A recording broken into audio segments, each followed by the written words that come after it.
four ways for a couple to separate.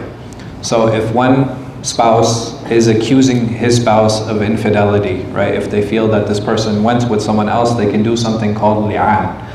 Now, li'an doesn't have a had, right? There's no punishment associated with li'an. And basically what happens in that situation is if I doubt my spouse, right? If a husband doubts his wife, or a wife doubts her husband, they can come in front of an imam or somebody, a figurehead in the community, and they can then do li'an, or they can curse each other, invoke Allah's curse on the one who is lying. After that, they will be separated. They will never be allowed to marry again. This is the consequence of a couple doing li'an on one another, or invoking Allah's wrath or Allah's curse on one another if there is a suspected infidelity in the marriage. That's one case. The second case is divorce. Divorce is of two types, and there is a difference of opinion amongst the scholars on how divorce is. Now, under that would fall the khula. Is khula a type of divorce, or is it a type of fasq? This is a classical discussion, and this is a classical argument.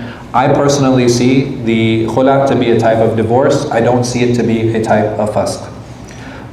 The major proponent of khula being a type of fasq was Ibn Taymiyyah and those scholars that followed him. وَلَهُ وَجْهٌ, right? He has a right to that, because the word khula, it doesn't come in the Quran, it doesn't come in the Sunnah. This is something that we find in the books of the fuqaha that came after them. So how does that happen? A divorce it happens when the husband actually pronounces divorce on his wife. And there is a specific window when a husband can divorce his wife.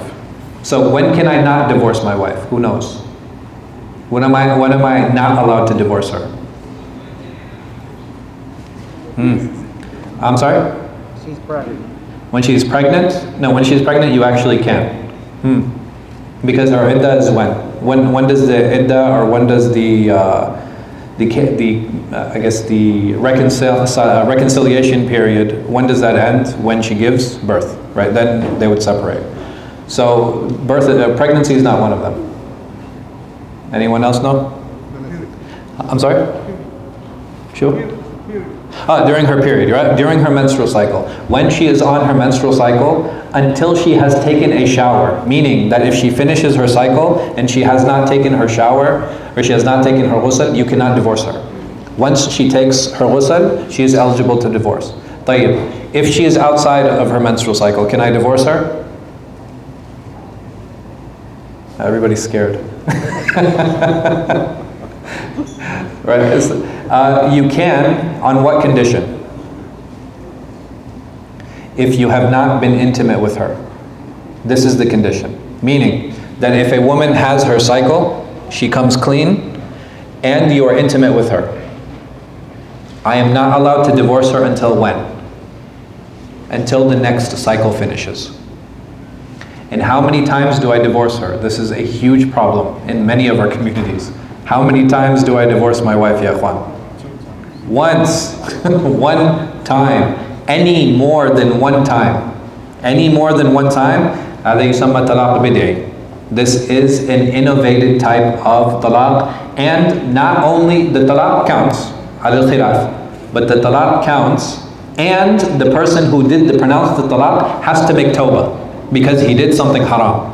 In these three situations, if I divorce my wife when she's on her period, if I divorce her in between two cycles, between two menstrual cycles, and I was intimate with her, I have to make tawbah, but the talaq counts. And the third, if I pronounce more than one talaq in a sitting. This is the third time that not only will the talaq count, and there's khilaf, I'll get to you inshallah. Not only does the talaq count, there's khilaf on does it count every time or not in that time. But the person who does this, if he divorces his wife multiple times in one sitting, then the talaq counts, and he has to make tawbah because he did something haram. Tfadl ya akhi. Alaikum salam. What if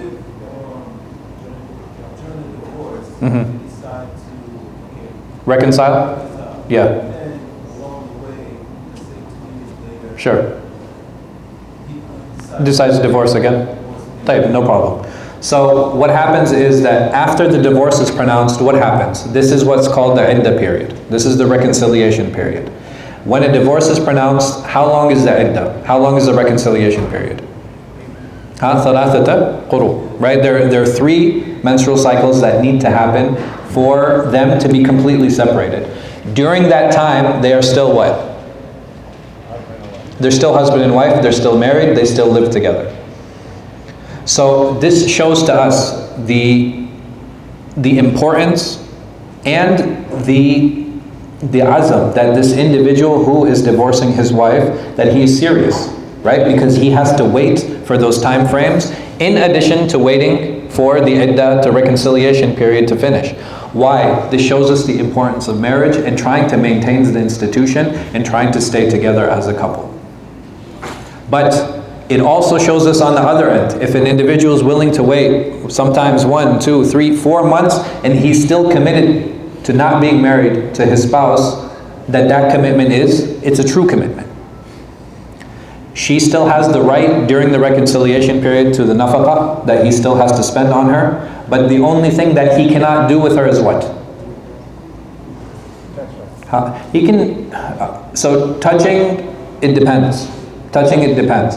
He cannot be intimate bil ijma', right? He cannot be intimate with her, he cannot have intercourse with her, because intercourse is a sign of reconciliation.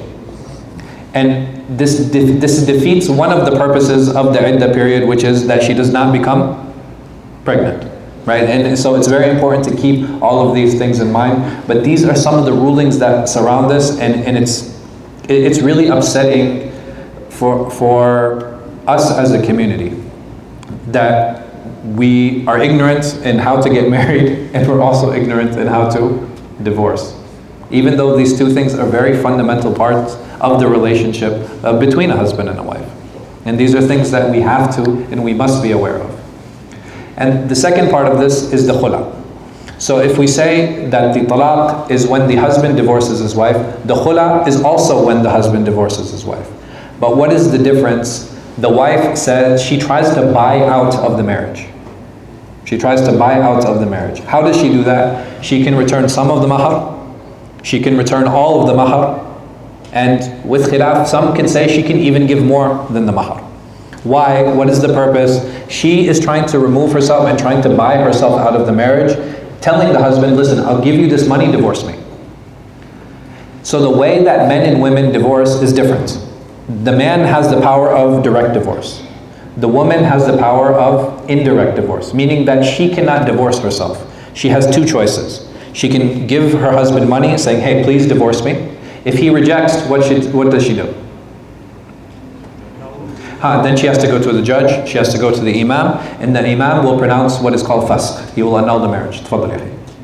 There is an issue here between some of them say that the imam, yes, the judge, has to bring the husband. The husband has to say, I divorce you. And the others, like in Egypt, they would say no. Once the imam decides that, so which? So this is where the khilaf comes in. The khilaf comes in on the khula. That's the whole problem is around the khula. So when he forces him to come in, for him, he sees that khula is a type of fasq, and it has to come from the man. And for those who don't think the husband is necessary, they say khula is a type of, or I'm sorry, bil'aks. Yani the khula is a type of talaq, so they have to bring the man in. If they say the khula to be a type of fasq, they don't need the man. But fasq is something, wallahu alam, is completely independent, and this is fi yad al-qadi. Right? This is what the imam, this is what the hakim can do. The point I'm trying to make is nobody is trapped in a marriage. Nobody's trapped in a marriage. Marriage is an active choice that we all make every single day. And the reason that I say that is because it shows how much investment we need to have in our husbands, how much investment we need to have in our wives.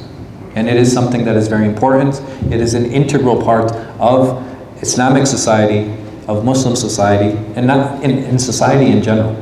It is an institution that we have to preserve. It's an institution we have to teach. And it's an institution that we need to make sure we're passing down in the correct way. Some individuals, they view divorce as something being unable, like we cannot divorce or you should not divorce. What is the alternative? That my children see me and my wife fighting all the time, and that their view of marriage now becomes perverted? Is that the better alternative? And this is something we have to think about. Is there a question? تفضل. The marriage is conducted by the sheikh here. Yes. Or before. Not before it is being recorded with the government, whatever. So is it allowed, or is it accepted Islamically for all the marriages? Sure. Or that concept? And the second thing, how is such marriage, how can the woman or the divorce get on such kind of marriage without before going on divorcing in the... No, mashallah, this is an excellent question, but just to give a quick summary of it, basically Al-Hijrah will not perform a marriage, and if it did in the past, maybe, but from now, and I'm telling everyone this, that Al-Hijrah does not perform marriages without a marriage license. Either they will bring something to show that they're legally married, or they will bring a permit to show that they are intending to get married, but we will not perform an off-the-book marriage. This will not happen. This is something that is illegal. But there's another secret I can tell you all. To get married, you don't need me. Assalamu alaikum wa rahmatullahi wa barakatuh. Allahu Akbar, Allahu Akbar, Allahu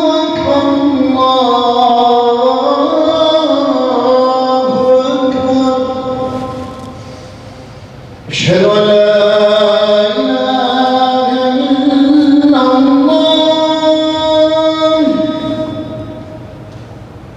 illallah.